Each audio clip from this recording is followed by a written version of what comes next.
Thank you for auditing the Always Positive New Music Review Show hosted by a French professor who's going to be talking about Ethel Cain's album LP, emphasis on the L, Preacher's Daughter. And I mean that emphasis on the long, not emphasis on the L in the modern parlance as being a loss. Because this album is not a loss, it's a WLP. And what I find interesting is I reviewed her EP last year, Inbred, and I liked it quite a bit.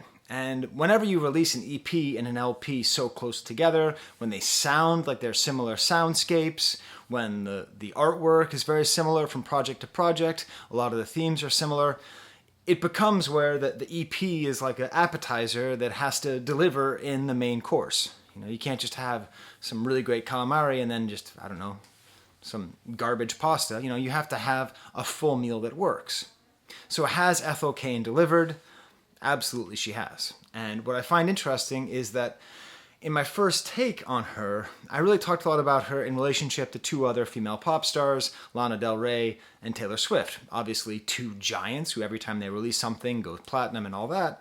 And I found her to be an interesting synthesis of the two, at times having the sort of poppy Americana of Taylor Swift, and at other times having the sort of dark, this is the underside of America, low-voiced feeling of Lana Del Rey.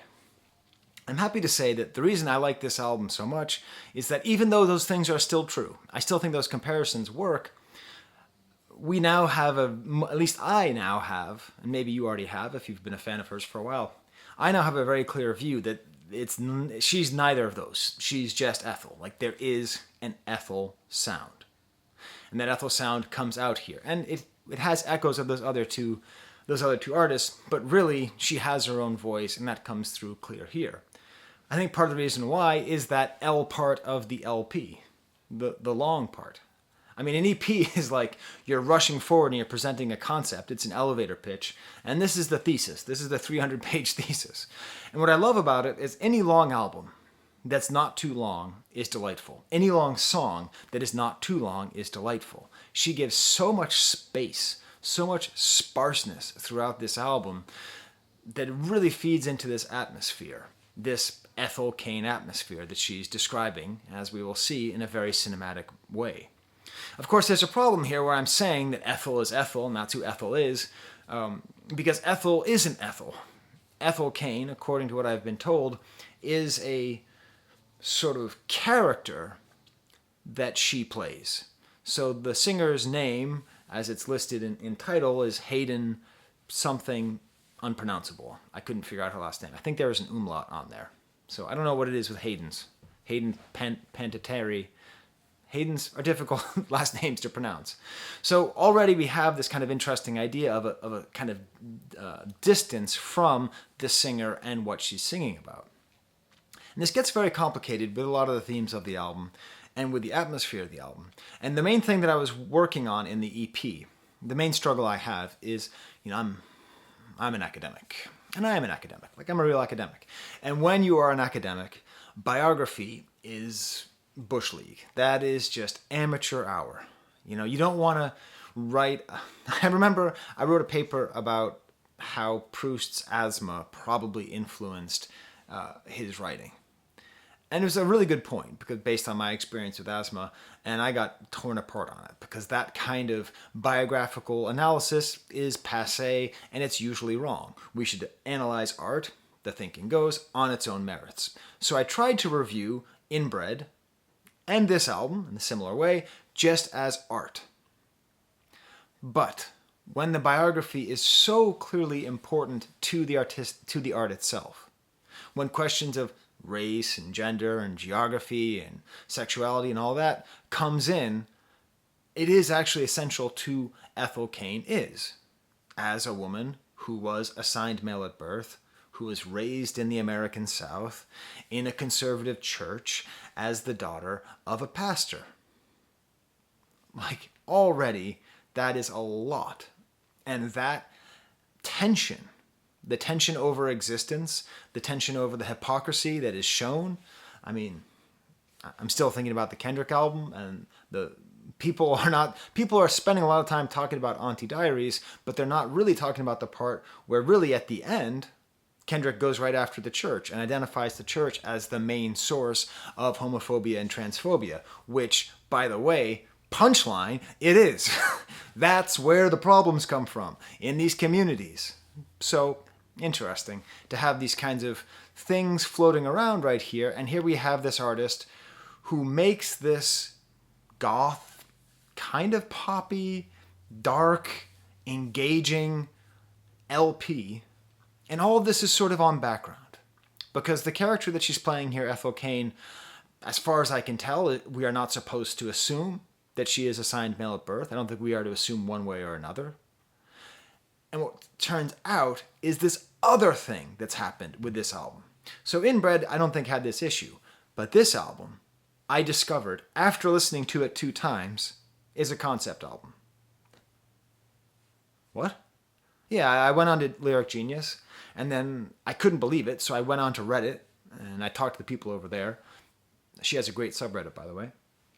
So do I. Go to my subreddit, Professor Sky, smash the like bucket, subscribe, leave comments, tell me, I don't know, that you like my blue sweatshirt. It turns out that this whole thing is actually one long concept album. So this is another binary that is interesting to study. And much like the biographical or non-biographical approach to an album, the most interesting way to approach a music is as biography and not as biography, the synthesis of the two, a non-binary reading, and I mean that in the academic sense, not in the gender fluid sense. This album works totally well if you don't know that it's a theme album. Like, each song exists so well on its own. It's all tied in. It's all thematically very similar. Themes of loss, themes of sexual abuse, themes of trauma, themes of growing up in the American South or the American heartland, all that hypocrisy. But it turns out that the whole thing is also one long story. Set in 1991, this is a quote from Genius, the album details the character's troubled relationship with religion, her old flame, her father, the titular preacher, a beloved member of the community, even 10 years after his death, and her eventual kidnapping and murder, and cannibalism. So it's a really fun listen in that way, where it can exist in both ways. And in general, I don't like concept albums. No, it's not true. In general, I am wary. I am really wary of concept albums because if they can't exist on their own, they can be a tough listen. I will say my number one gripe about this album is it requires attention, no matter how you listen to it. I tried listening to it while I was breaking down boxes in the garage, and it just didn't work. You need to have headphones. You need to really be in this space. There's a kind of cavernous, pastoral quality to the music here, and you have to be in the cavern. You have to be in the field.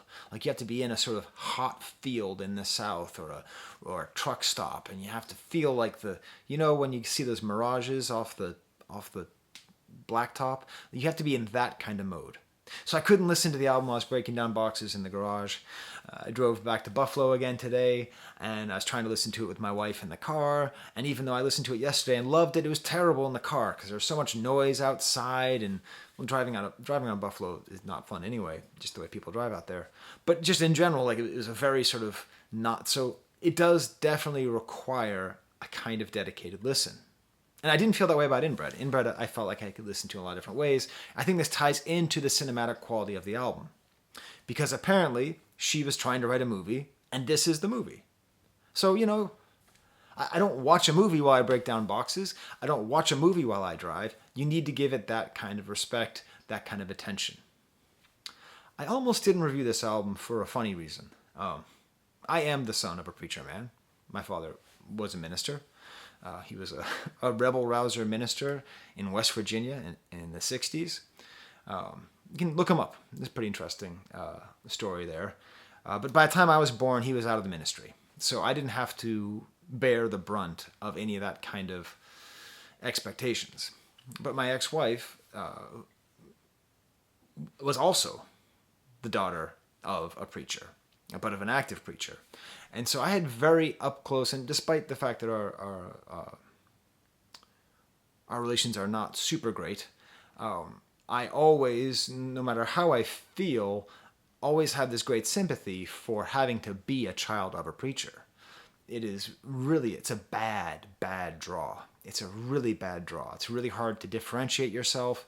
Preachers themselves, like professors, are taught that everything they say is interesting, and so they tend to be kind of blowhards. I have to fight against that all the time myself. I always have to check in, make sure my kids have opinions on stuff and that they can talk to me and that I don't just talk to them the way I talk to you, which is part of the reason I have this channel, because I could be a blowhard and just talk and people like it. Because if I parented the way that I YouTubed, I would not be a good parent. And then just beyond that, just all the expectations that comes with being the child of a preacher, all these expectations. And if you don't fit into the box of what the congregation wants, and different congregations want different things. It doesn't matter if you're white, black, north, south, east, west, Europe, Africa, Asia, whatever it is, the congregation has expectations of you. So I almost felt like this album was too personal to me because I spent so much time thinking about the emotional weight of being the kid of a preacher. But I got over that. And I'm happy to review the album now. So I'm going to start off with my stamp, which is my sample song. Because this is one song, why not start with the beginning? The intro, family tree, it comes back. You can smash the banana to listen to the song. What I like about this is it really sets the atmosphere well. Low synthesizers, very ominous. These lines, these crosses across my body remind me of who I used to be. Kind of interesting idea, like crosses across my body, like maybe she's been cut up, or maybe she's wearing crosses, or really not quite clear.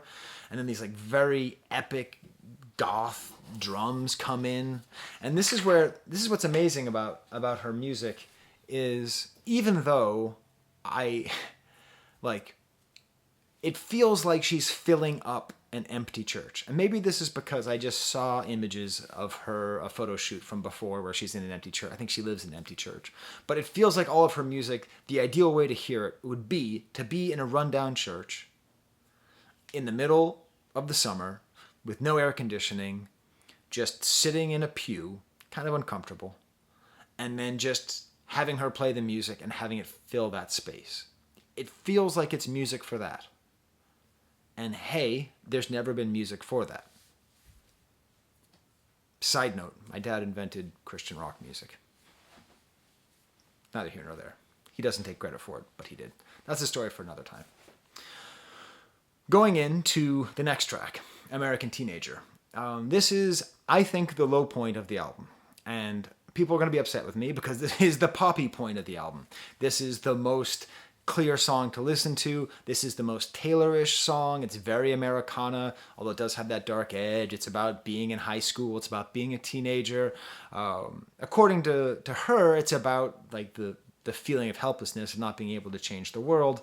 And I don't dislike this song, but the vocals are a little bit more just that kind of 90s Cranberries, like, kind of that voice cracky thing. And Ethel Cain's voice is just great. She does a lot of great things with it. But in general, this song, I don't want this. I either want this mode more or not at all. And for the rest of the album, it doesn't come back. And then it goes right into House in Nebraska, back into the Desolate piano that matches the Desolate title and these images. It's just movie. Look at my notes. So I don't have a script, right? I don't edit. I don't have a script. But I have notes. And if I did have a script, I would give myself an F. Look at that. Desolate piano to match the Desolate title. And then look at down there. Another Desolate. Moving Desolate. But again, I think it works if you're imagining that you're alone in a very hot church, where you might be wearing shorts and they stick to the wood so that when you move, it kind of hurts. You know that you're in Ethel country. More kind of, again, the vocals really remind me a lot of Dolores O'Riordan of the Cranberries, the kind of crack. Apparently this is in the theme of the album, and this is an interesting thing where she is maybe more Taylor-ish than I give her credit for, because she sings so much about these ex-lovers, and she has a pantheon of are they all men? Yeah, a pantheon of men who have influenced her life and who have been her lovers. And so this is a song about her ex-lover who she really cared for and who left her and is now in a house in Nebraska. We then get to Western Nights, another kind of lugubrious song.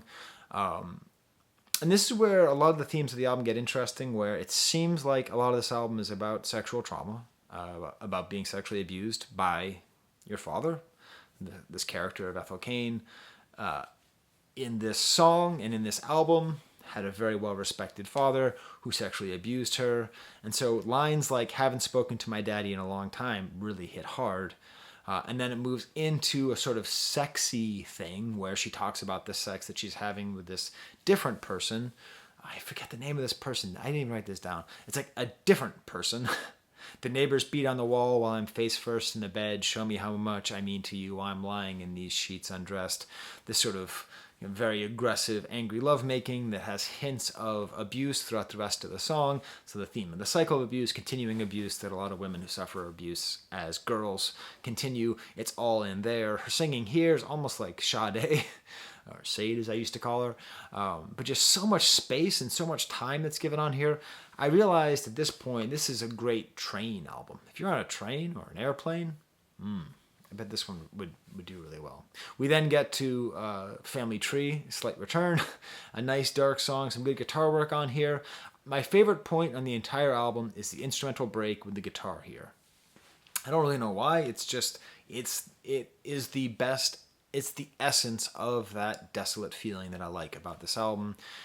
Some good lyrics here. Forgive the bones I'm hiding, and then a huge emotional whap with the voice, the bones I'm about to leave, and then a nice outro which is just bass and this kind of sweet voice. And that's what she's able to do. I wonder if she produced herself. I didn't check if she's producing herself. I get the sense that she is, because no producer would allow her to do something that is so indulgent, but it's properly indulgent. Next song is called Hard Times, a tragic story of sexual abuse. I mean, this line, I was too young to notice that some types of love could be bad. Part of the joy of this channel is I listen to so much music and I pay so much attention to so many sounds and so many words. And every once in a while, somebody, Hayden from Florida, Alabama, I don't know, somewhere down there, comes up with this line, which is from the perspective of a child who's about to be sexually abused, that is as effective as you could possibly be. I was too young to notice that some types of love could be bad. That's what I call a perfect lyric. And here it is in this album that's here and that I almost didn't review. Great guitar drumming, just more sparseness here. And then we get to the second side. And this is where the album, I think, really picks up. And by picks up, I mean doesn't pick up. The back half of this album. Probably my favorite concept album of all time is Animals by Pink Floyd, which is funny because I'm not a big Pink Floyd guy. But part of what makes Animals so great is when it's not even trying to be catchy, when it's just spacey and atmospheric and just lets itself breathe. The whole second half of this album really lets itself breathe. This the song Thoroughfare starts off with a guitar and a kind of a harmonica. It seems like it might be a country love song, with a lyric like, at least your truck beats walkin'. But it's basically the story of someone who's run away from home and then gets picked up by a stranger and then has sex with them and is sort of lured out to California on semi-false pretenses. Do you want to see the West out there? But it has this real kind of runaway feeling to it. And at the end, there's almost like scatting, it reminds me of Blind Melon, of Shannon Hoon. I don't know if that's...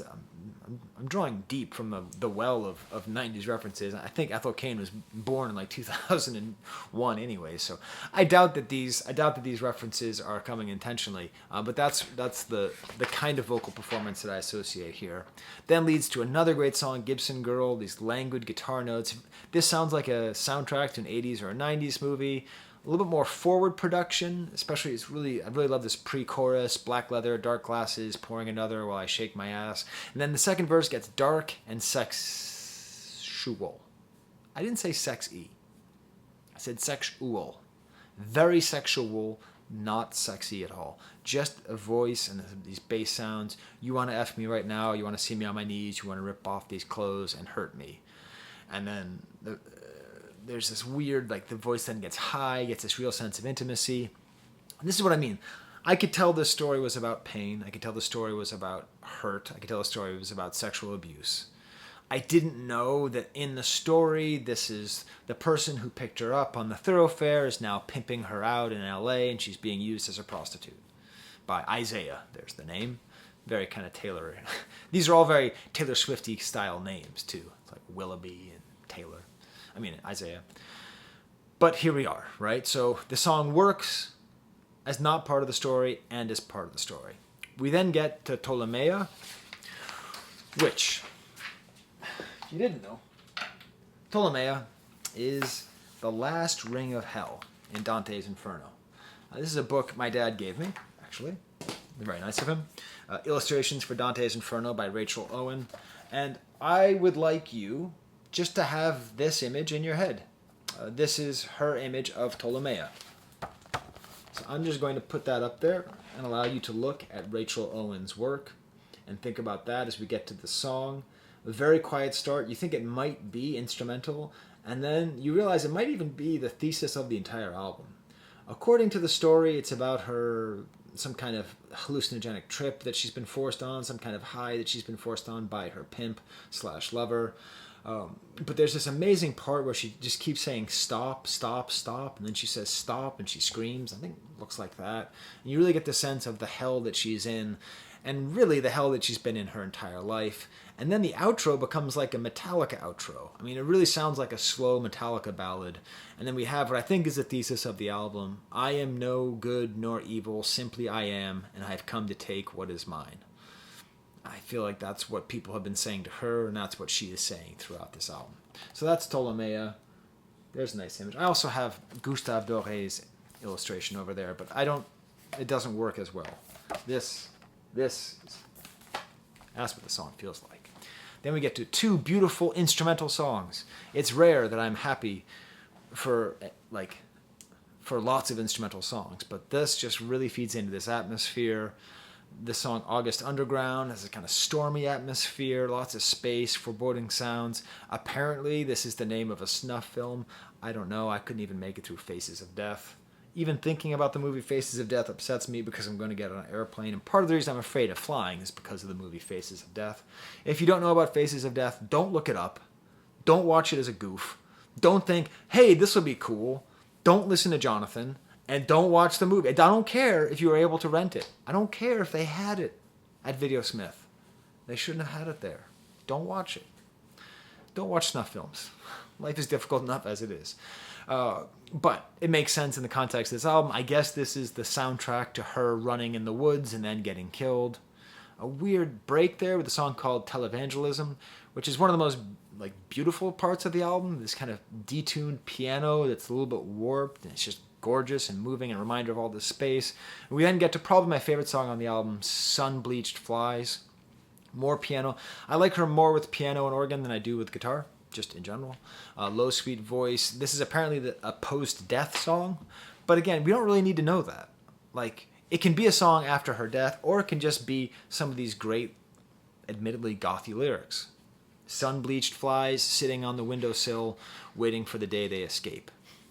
But you've seen those flies that are on the windowsill and they get sun-bleached, and you think about how pointless a fly's life is.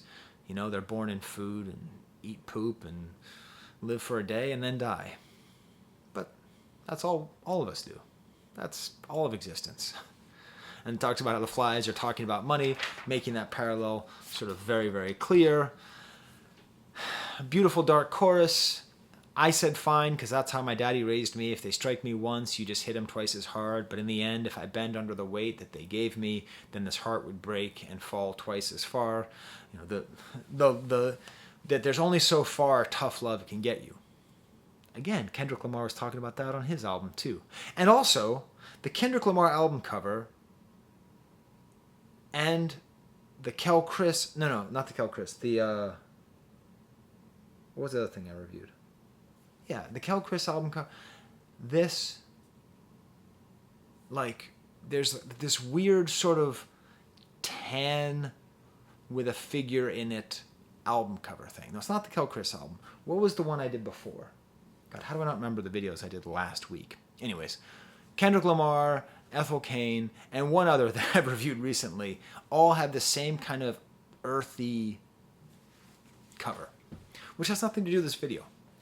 I am nervous. I'm a nervous flyer, and I think you can tell. I think you can tell that in general, I am a little bit more on edge than I normally am when I do these videos.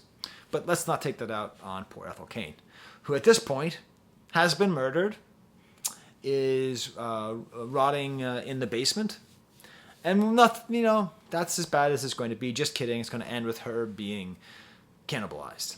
And with the song Strangers, which in an album filled with mourning, with mournful, haunting, beautiful songs, is the hauntingest, the mourningest, the atmosphericness, the beautifulness song on the album. And it turns out it's about being eaten. Can I be yours if I'm turning in your stomach, if I'm making you feel sick? It has this beautiful epic outro, these kind of guitars and voices. At times the guitar even reminds me of sort of like 70s, like Journey, like Don't Stop Believing style guitar, especially on that American Teenager song. And here a little bit of that sort of like an epic song with that, but then fortunately it doesn't end that way. It ends with just a guitar and a voice. Mama, I love you, I'll see you when you get here. A beautiful, sad ending. An idea of being on the other side, and the one person that she could trust and love was her mother, although I assume her mother was complicit in all of her abuse, but hey, what do I know? But still an interesting and haunting idea. So, there's my review. Very happy to have reviewed it, even if I'm a little bit nervous about my flight here. I do a thing on my Patreon. I do have a Patreon where for my other shows that are not like my weekend shows, which get the most views and I show everyone's name, I allow you to I do a shout out. And what's amazing is you'd think that all 68 of my Patreons, you can be one of the first 100, all 60 of my Patreons would want to be spoken to on every single episode, but they're not. They're cool. Like, some of them like hip hop, some of them like rock, some of them just don't care. So Ernie Mac and Pauline are both Ethel Cain fans, and they wanted me to shout them out. So I just did. So that's another thing I do over my Patreon. Okay, well then, I'm going to go finish packing, and there's the camera.